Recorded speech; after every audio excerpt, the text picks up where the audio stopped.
Okay, welcome each and all of you on the next Expert Summit 2023 edition.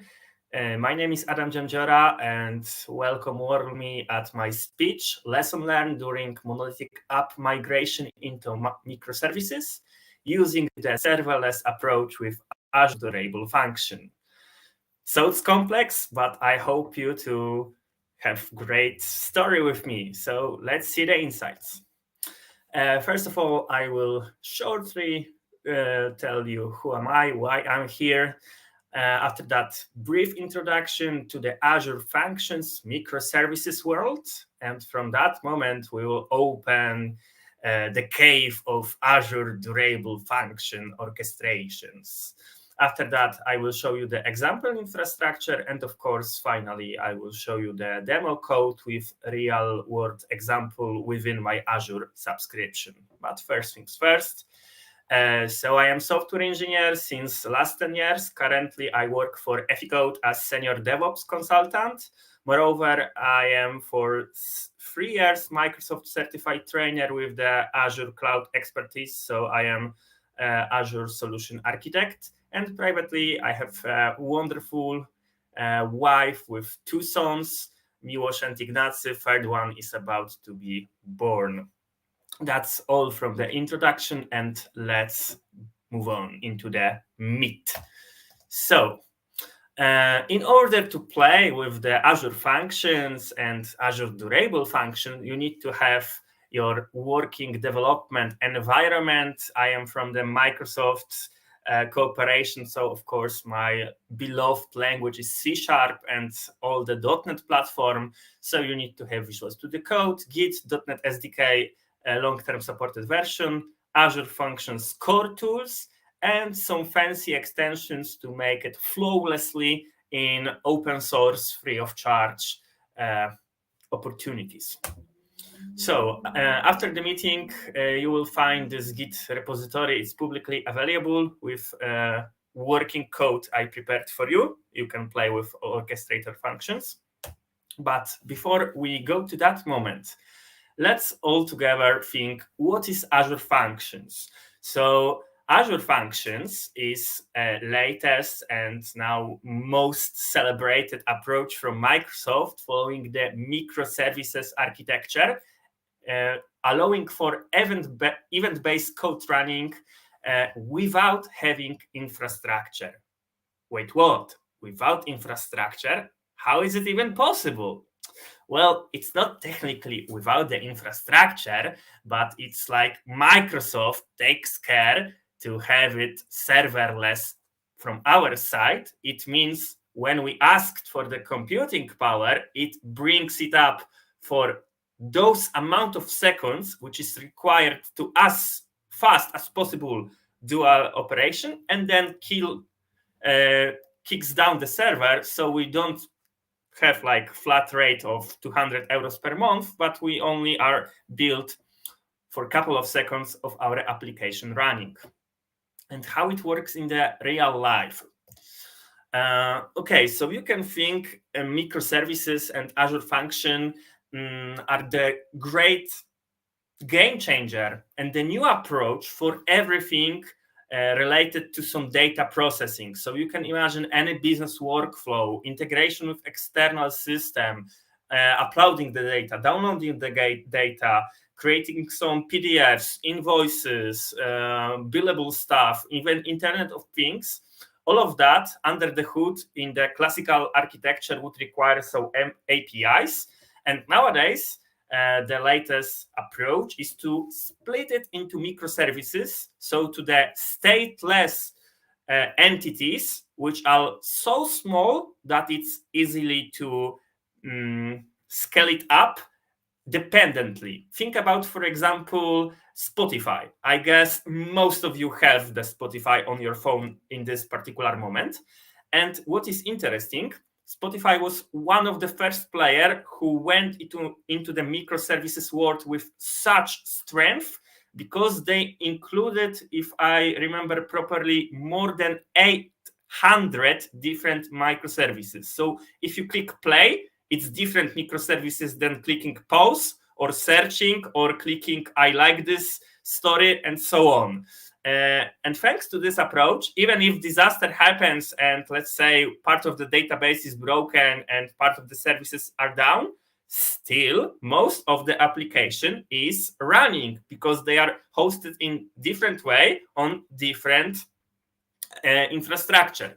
That's why I think it's great nowadays to think about including microservices approach in your application, especially Azure Functions support great bunch of external triggers. So it can be automatically triggered by hand, by time, or by any action within Azure microservices.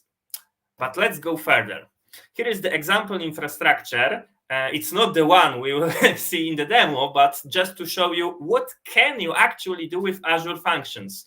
So you can see that in the heart, so in the exact center, there is Azure Functions, and all these red lines means I can communicate simultaneously with different services, and what is more, I can even be notified by them. So let's start with the example on the left down side. So the storage.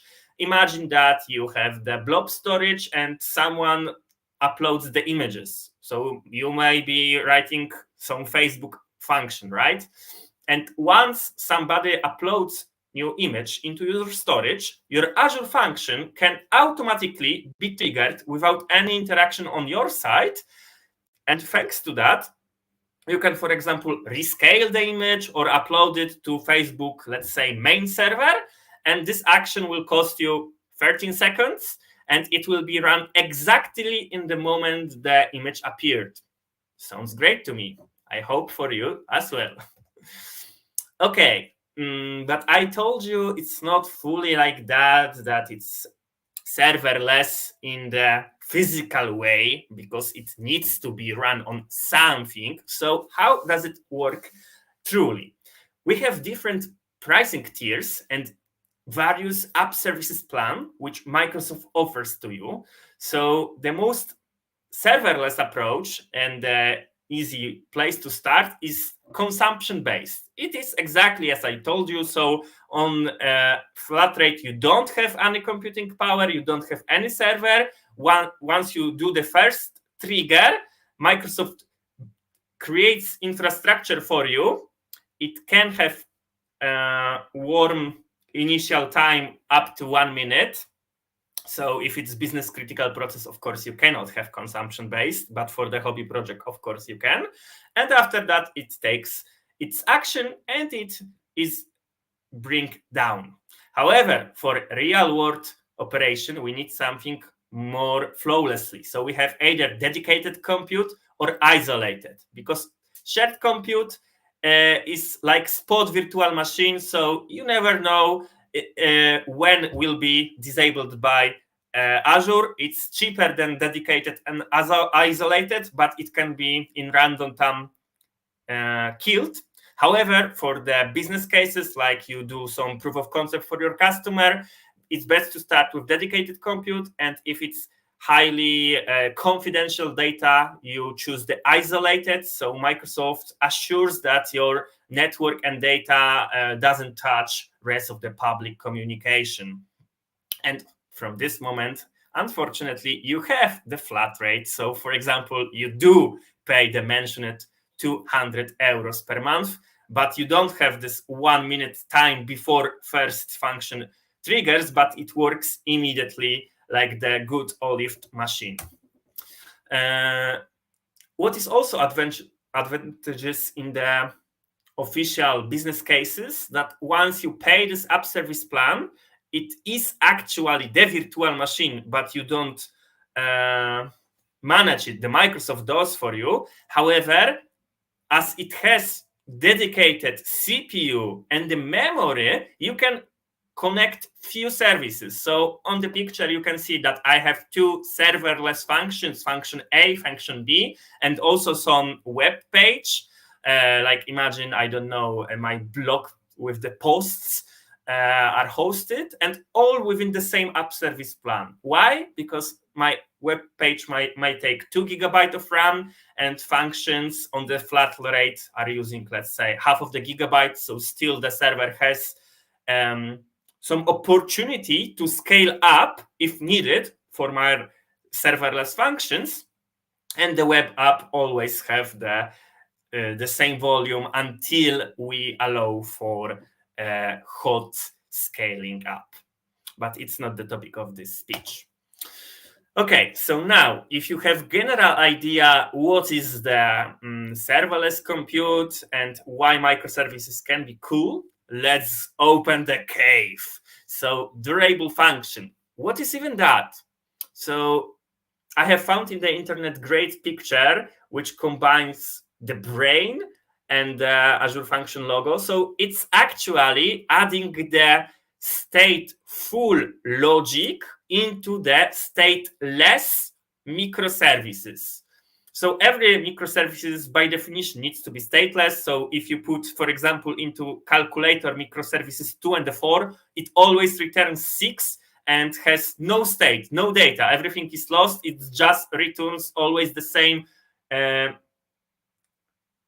computation output for the same input value. But stateful means I have some state. I can do data combination, manipulation, preserve them, wait among the time. So this means I can have as complex architecture as up to the moment with the classical monolithic approach. However, durable functions make it much more simplified and much more divided. Thanks to that, all the correlated actions which are high computing costly may be scaled up, like you need to upload 1000 files, so scale only uploading function.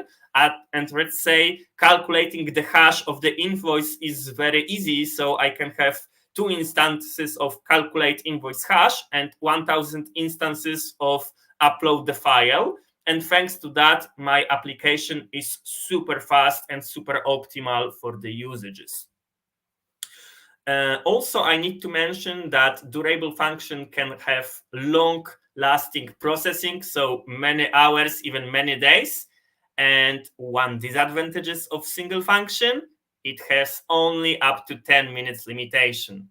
That's why if you need to do something complex, you need to combine few functions within one durable functions. How? Let's see in a moment.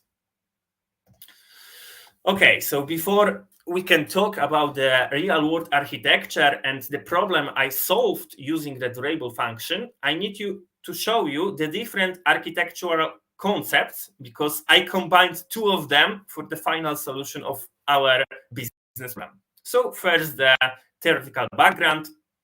Within durable functions, when you open learn.microsoft.com, there is 5 basic architectural concepts. First is function chaining.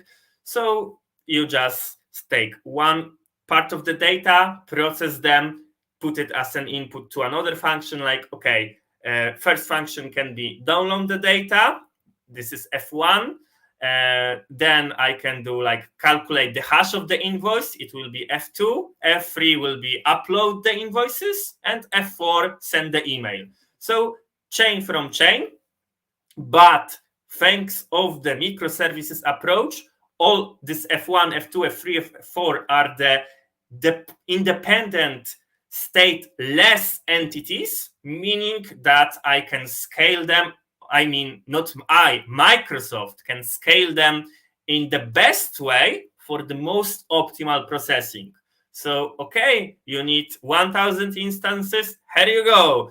And it will be scaled up to process the function as quickly as possible, and it will be bring down to kill the costs. This is the most classical approach. Then we have fan out and fan in operation. This is more for batch processing. So I have the father entity, so the durable function orchestrator. It starts the parallel processing. And we can imagine that I need to process 1000 invoices. And because it's a long-lasting process and I cannot make it within 10 minutes, I split it to 3 batches of 333 invoices, and the last one will have 34 invoices, and they are processed simultaneously. After that, I collect the results, and my durable function orchestrator, so stateful entity, receives the responses and can send single response to the client once all the parallel processing is ended. Very useful. It resolves a lot of real-world problems, but maybe not enough. Another very popular approach is asynchronic HTTP APIs calls. So instead of just calling one function to another, so combination of function chaining and fan out, fan in, I can also in the same time call external HTTP endpoint. And you can imagine easily that if I wish to integrate with some external services, like with the blob storage or some queue database, using the Azure Functions integration, I can do it in the simultaneous way using the async HTTP API architectural concept. After that, I have monitor. So imagine process that needs to be checked, like I check, for example, the quality of water, and every 1 minute my function calls the endpoint with the sensor, is the water drinkable? And every minute it receives okay, and if it's not okay, then it starts the action, like, I don't know, close the pipe, inform the manager that we have not drinkable water, and start some biological action. Finally, what is really interesting, I can have human interaction. So my code can wait for actual external human action. It's very useful in the long-term human workflows. So, for example, imagine that you want to sign some invoice, real invoice. You first request approval, so send to your manager, hey, I want to have the salary upgrade. And with human interaction, your manager must, let's say, click approve in separate workflow. Like you can integrate it with the email, so he will get 2 buttons, green one, red one, and until he clicks it, the whole processing is paused, but you don't pay for that. So it just waits for the next action. And once your manager say, okay, let's give him more salary, so he clicks the green button in the email, and then processing goes to another microservices, which is process approval, and I get more money. Sounds lovely. Okay, and now the real world problem. So I was working on the proof of concept for the invoice system, and I needed to download massive amount of data from external source, which in this point was Azure storage account. I needed to do some manipulation. So from the XML file, I needed to create like real invoice with some external APIs connection, so kind of complex business process. And finally, upload all the files to SharePoint Online. It was done like many years ago in a classical monolithic approach, and it seems to work fine, but what was the problem? So everything worked as a single console application function, which could take many hours. And if you ever think about scaling it up, it will be, first of all, costly, then not obviously working, because even if you buy two times more computing power and your code is not ready for parallel processing, it doesn't mean that the files will be uploaded faster or processed more rapidly. And the most important point, any unexpected error could kill all the processing. So imagine 40,000 invoices, and invoice number 20,065 have some new metadata field which we never saw in the system, and it kills all the data. So another 90,000 won't be processed because the server explodes and we have a problem. So in 21st century, we could not allow for that.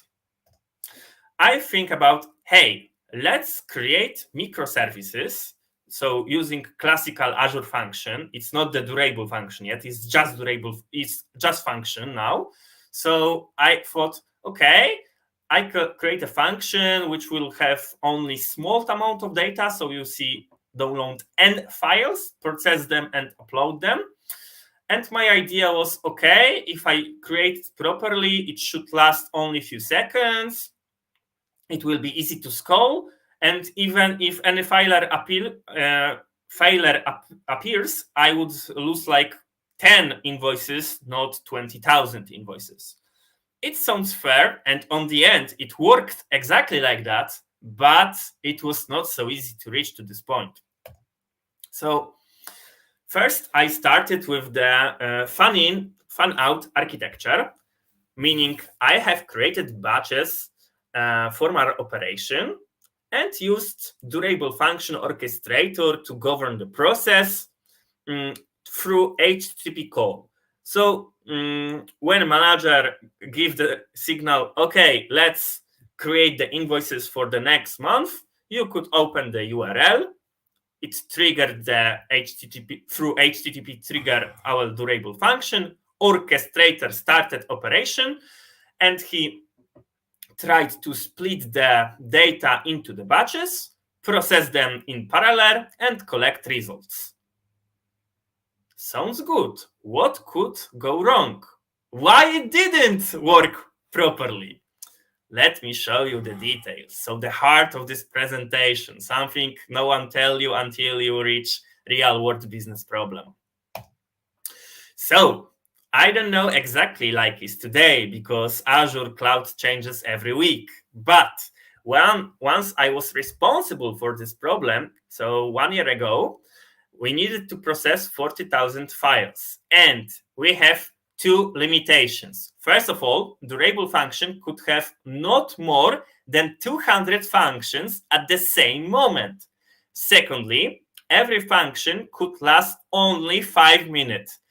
Nowadays, I think it's up to 10 minutes, and probably they will increase it at some point, but we had 5 minutes. So take a look at simple math. If I wanted to create maximum amount of parallel functions, so 200 instances, it means that every instance had to process not less than 200 invoices. And by processing, I mean it needed to download heavy XML file from external source over the internet. After that, do some data manipulation, and finally upload to SharePoint Online. What was the real world result? Sorry, too long execution, and our functions start to fail. So we need to figure out something more optimal, and here is the golden solution. So instead of just splitting into batches, I figured out, hey, let's go into inception, one level deeper, sub batches. So not only I split data into the batches, but every batch was split into sub batches. And going from the inside to the upper level, if you see this blue small box called sub batch, it was single function call having only 10 files. I ran 3 such functions in parallel, meaning single batch had 3 sub batches. And between every call, I also added 15-second delay. This is another layer of the problem because SharePoint Online at some problems said to me, sorry, you are uploading too many data. I will ban you for the next 24 hours because they thought I am some hacker with the DDoS attack. So also I needed some logic, which would not be possible just with the microservices, but thanks to durable orchestration, it went possible. So how look like the final architecture? This is the picture. So you see that the beginning looks the same. So I have my API endpoint. I call it through HTTP. It starts the orchestration. So in my example, it divides 40,000 invoices into the sub batches, where every sub batch has 30 invoices, and one more level, this 30 invoices, it's not processed by one, but parallelly in 3 different processes. Thanks to that, I have smooth operation, and I shrink down the data to such small amounts that single execution could last only for about 10 seconds. Regarding the code, of course, you will see, if you are interested, entire solution within the GitHub, but I will show you the 2 important pieces. So the heart of optimal approach function is creating the batches. So I have 4 steering variables, documents count, imagine 40,000, files in the sub-batch counts, it will be 10, sub-batches count 3, and seconds of delay 15. After that, you see that the batches is list of strings, because finally I operate just by the file name, which will be downloaded from external source and uploaded after manipulation to other place. And I have some business logic within. So the batches are created and after that executed. How its execution looks like? So this is exactly correlated to Azure Durable Functions. You have operation called call activity async. It comes with the Azure Functions SDK, where I pass the name of the microservices I created previously. So activity trigger.batch process in the exact center of the code is this very small microservice. So the last row, the small microservice is dedicated to process only the files I put to them. In my example, only 10 of them. And you see 2 levels of loop to make it batches and batches. And final thing, which I also needed to discover, how to pause the durable functions, not to kill the processing. So thread sleep doesn't work. And also you need to figure out that for this durable context, there is special method which comes from durable context called create timer. Sounds great, right? But you probably don't believe me it works. So let's do the live demo. I will share my screen. Let's hope it works. Okay, I don't know if it worked. I need to ask, does it work?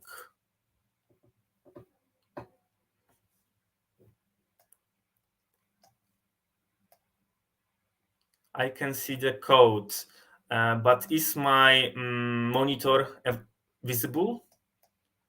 No, shit. Oh, now you probably shall see my screen.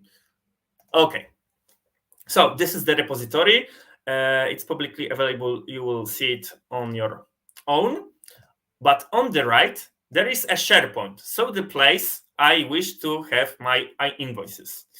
This is the code. You will open it on your own. And once you configure it, meaning you need to manually put the Azure data and SharePoint data. Of course, it is not in the repository, and I even encrypt it locally. So even if you take the picture now, it doesn't help you. It's encrypted. But how to run it? After you run your code, you test it locally. It's not interesting. I want to see the serverless approach with many functions. So I do deployment into the Azure function. Maybe let's start with the main screen. So this is my function called my test durable function. And within that, I have 3 functions. HTTP trigger, so the point to start the processing. Orchestrator, so the guy who actually is responsible for connecting the data and calling the microservices. And single microservices batch processor. So let's see it in real world. Thanks to Azure, we have something like application insights. So I can see the metrics in the real time, how my server behaves and what is going on. and this is my endpoint. So it's enough. I refresh the web page. I will wait a couple of seconds. Okay, and I have new URL. It's now in the status pending. Let's refresh. In a moment, it should be started. It's not immediately started because I'm using this consumption free of charge option. So it's not the business approach yet. And you see 0 calls here yet. But okay, I can see. There is 1 call, so it started the processing. Now 2 calls, so the orchestrator initialized the data. And we already see that there is like over 40 operations per second. And you see, I even didn't need to refresh the page on the right. My SharePoint received the files, and the files are in the batches. So I can see sub batch 1, sub batch 0, but the file number changes. So I can see 30 files in this moment. Now new batch started to be processed, and in a moment the page should reload again, and another 30 files from the 3 parallel batches should appear. Let's give SharePoint a couple of seconds more. And if it doesn't work, I will just refresh. It's not a problem. Anyway, I'm impressed that it refreshed first time. So yeah, the files are already here. 39 is the highest number, so it will continue the processing. And what is great, I have here the list of invocations. So all my parallel calls of microservices are here. So for example, let's open this random one. And you can see that, hey, I need to open some older one. You can see that, for example, this guy, which I tested 1 hour ago, was batch number 1. So actually the one in the middle, because we have 0, 1, and a 2. It took 10 files, as all of them are programmed to process 10 files. And the numbers of files were from 70 up to 79. The file was downloaded, processed, and uploaded into the SharePoint Online. And now all my files, so also file 99 is here. It's just the test example spreadsheet, nothing fancy. Okay, let's go back to the presentation. Stop the screen. And I need to wait a couple of seconds until, yes, presentation is back. So let me summarize my points. I have shown you the monolithic application disadvantages used for downloading massive files from storage accounts into the SharePoint Online. And to solve the problem in the 21st fresh century approach, I've created the small microservices, which could take any amount of files and process them as I wanted. To have parallel computing, I used durable function, which could accelerate my operation and also manipulate the state. First, I started with the fan out, fan in architecture for batch splitting. Then I reached the boundary of this 200 functions at the same moment and 5 minutes for single computation. So I finally decided to combine 2 architectures, fan out, fan in, with the function chaining. Thanks to that, single function had only 10 files, lasts for a couple of seconds, and everything can work flawlessly. On the very end, I want to thank God I am here, because my private short story for a couple of seconds, I could not be there. I had very serious disease of my hand, so my nerves were destroyed, and it was risk that I could not continue my work as the IT professional. And the surgery said that it's partially fixable by medicine, but part of my arm won't be ever fixable. But because I am a believer, I went as a pilgrim to Medjugorje and asked the God, please help me. And I was fully recovered within 1 prayer. So I never went to the hospital, and my hand is fully working. Thank you very much. That was a pleasure to give you the presentation. Now my colleague and CEO of the EFICode company will continue the share. So hello, and if you're wondering, the questions will be answered that you've been posted right after. I'm just gonna quickly go through why you want to do this. So I'm Kalle Sirkesalo, the CTO of our managed services part in Epicode. I have been working for in DevOps areas for over 10 years, and I'm currently leading our managed services side, and I like sailing. So quickly to my talk. So according to research, currently the latest research on it is by GitLab. 25% of the developers' time is spent on different tool chains and managing these things and getting things to production and like just wiggling around on getting things into Kubernetes or comparable, which means that 25% of our time goes to something else than developing code. So why is that? Well, we've been doing some value stream mapping for our customers, and this is what a usual heavy regulated areas development looks like. So if you've ever seen or worked in a product company, you might have seen all of these steps going on in somewhere along the line, where you end up in all kinds of different experiences, and the red boxes are manual steps being taken in every single point. And the value is created in two boxes across the whole pipeline, and everything else is to enable that the code is good and we are doing correct things. So if we look at the thing, it looks absolutely mayhem, and we look like, what are we doing even here, and what's going on? But it comes from a very small thing, which is that deployment is super easy. Like doing a tool buying decision at your company or doing a decision at the company, for example, to go to Azure Functions is super easy. Like that's just a decision of doing it. But getting it into the company and everywhere across the organization gets super hard. How do we get deployments to be similar everywhere? How do we get the best practices for everybody that they would know across the company? What have we experienced? Where have we been having these? What plan to choose? In which phase? How do we metric these? And how do we get there? And because buying is so easy, it ends up that these boxes that you take and are required usually, if you think about from developer point of view, that like it takes from the left side, the development team, to the right side, all the way to application and end user at the bottom, all these different steps to get the software out and developed. Well, what it looks like, because buying is so easy, is usually this. So all the gray boxes are different technologies that a developer ends up using and working with across the pipeline and working with different pipelines. So that means we are constantly grinding and working on different technologies that we ever expected, and getting anything coherent and working together is getting mayhem. Like where do I start? How do I start getting things into order? What are we doing to make these things more coherent? How do we get them across the organization and do things properly? And just to make it clear, this is the developer side. This is the ops side. I don't have as nice of a slide of it, but the yellow boxes are basically terms and technologies or terms and ideas that you need to have to deploy a current day platform engineering team. And the pink boxes are different technologies that you end up using. And that leads to a huge amount of different things that everybody needs to know. And what happens is that you get complexity across the chain. So what you want to do is want to start controlling that complexity.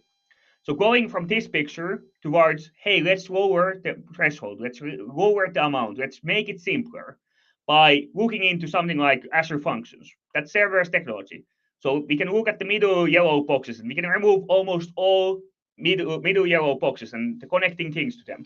That means that we are no longer looking at 20 different pink boxes. We might be looking half of them.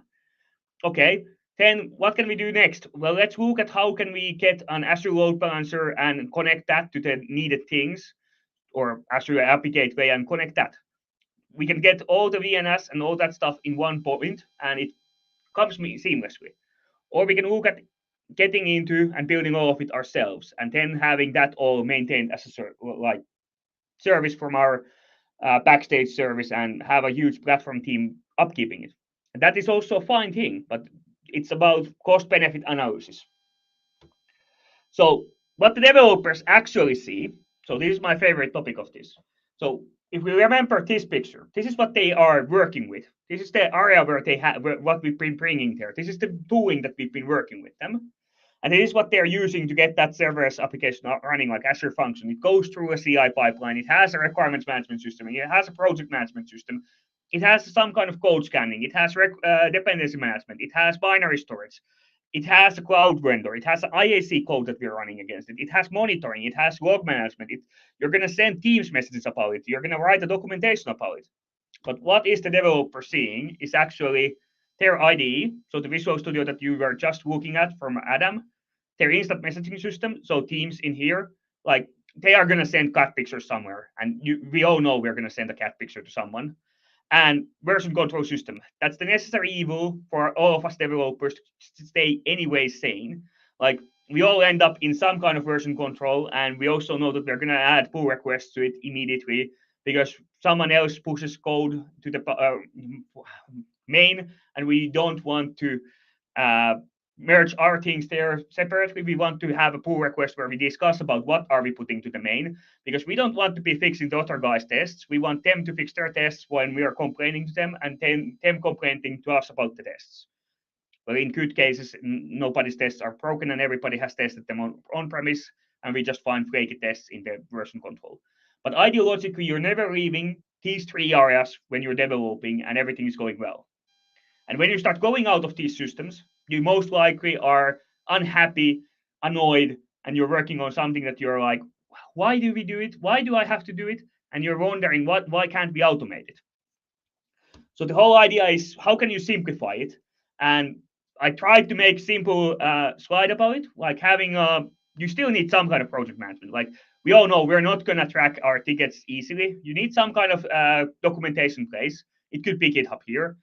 Same for the ticket management, but usually when we go to a bigger organization, you have to have some kind of main following, and you have to document someone, how are we doing this? Then we have to have some testing in it. We're using GitHub Actions, by the way, on everything else. You have to have some kind of IAC. I could have put Microsoft's technology there, but I decided that most of the time you end up seeing Terraform anyway, because a lot of the companies have cloud. You need to have some kind of secret management. That could also be Azure Key Vault, and you end up having some kind of monitoring. And we've been seeing a lot of Datadog, for example, lately. And everything should authenticate against Azure AD because nothing else is there. And objects in the mirror may look closer than they actually are. So again, these are something that we want to preach about, that, hey, you should start it now. But it's all about fitting the tooling and process so that you don't have too many tools across the pipeline, and don't try to get to too few. So if you remove every tool from the pipeline except the 3, you might end up in a process place where your processes are not there to support your development. You might not be getting the feedback that you need. Like, try different tools, of course, but don't try to add every single tool to the pipeline, because then you are just adding waste. And to every manager here that is sitting here, stop. Now that we've been telling you about the Azure functions, we've been telling you about the pipelines, don't simplify it at once. Like, you need to stop. Look at the business case that we're doing and start transforming together with the team. Like, look at what can we do as the first POC. What could we simplify, and what would be a quick win for us to see, does this work for our use case? Don't try to do it all at once. Like, doing it, like Adam said, he had constantly the already working version, and then he was just improving on top of that. He was removing that waste that he was having and trying to make it more optimal. Try to do it so that you start small and then expand across the organization. Yeah, that was me. Thank you. I think we can go to questions, because I saw a lot of good questions, and I went with the 15-minute version instead of the 20-minute because Adam was going long. Sorry. Adam, are you here? Yes. I saw you got some good questions, so you're in mute. You're in mute, Adam. Sorry, I am mute. So yes, I can see how to pass multiple input from durable function orchestrator from HP Start in PowerShell. So I didn't work within PowerShell. You can do that. I can answer from the C# perspective. So in C# perspective, it's actually very interesting how you pass the objects, because you need to serialize them. So either you use system text JSON serialize or Newton's JSON, so the most popular external library for the JSON manipulation. And if you have complex objects you need to pass from one place to another, you need to first create string version of JSON describing your object, and you pass it through one place to another. And on the other side, you just decrypt this JSON. So from the JSON, you need to recreate the objects. This is how you pass it. And probably in the PowerShell, it works exactly the same. So just different name of the libraries. I think it's just putting it into the response message as a JSON object. Yes. So within the body of call. What happens with concurrent commands that contradict each other? Go ahead, true, false, or duplicate commands? Go ahead 2 or more times because of retries. I need to understand the question. Okay, so I will also answer from my business case because I'm not sure what this person is asking about. I don't see the name who answered the question. So in my case, actually, I had this problem of concurrency. So if I wanted to test the function 2 times and I pressed refresh on the web page 2 times, so 2 HTTP calls went, I received very quickly from SharePoint Online response that it is duplicate command, that in the same second you try to put to the SharePoint the same name of the file and it just explodes. So there is always place for the error, and solution for me was like, don't run it more than once. And of course you can somehow add the logic to the insides of your code, but this is just regular software approach. I cannot give you any golden answer to that. I think it's race conditioning that is talked about here, usually used, because it's two requests going at the same time if we have it. Yeah. But yeah. Would it be sensible to have a time trigger function to do a thing you need to do it, which is time trigger, then shoots off and start and then each time the time is just...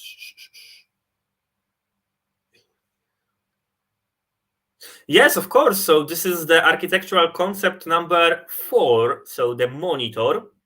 I just decided as a trigger for HTTP call, but you could have any automatic trigger like the file appears, or third approach, just have monitor solution. So just the timer. So every minute see if the, I don't know, some condition in the world change. So the weather increased by 1 degree, then send the emails, oh no, the global warming is happening. So yeah, it's no problem with that. And you can do it even so that if you send the message to event grid has triggers that you can trigger an Azure function from an event grid.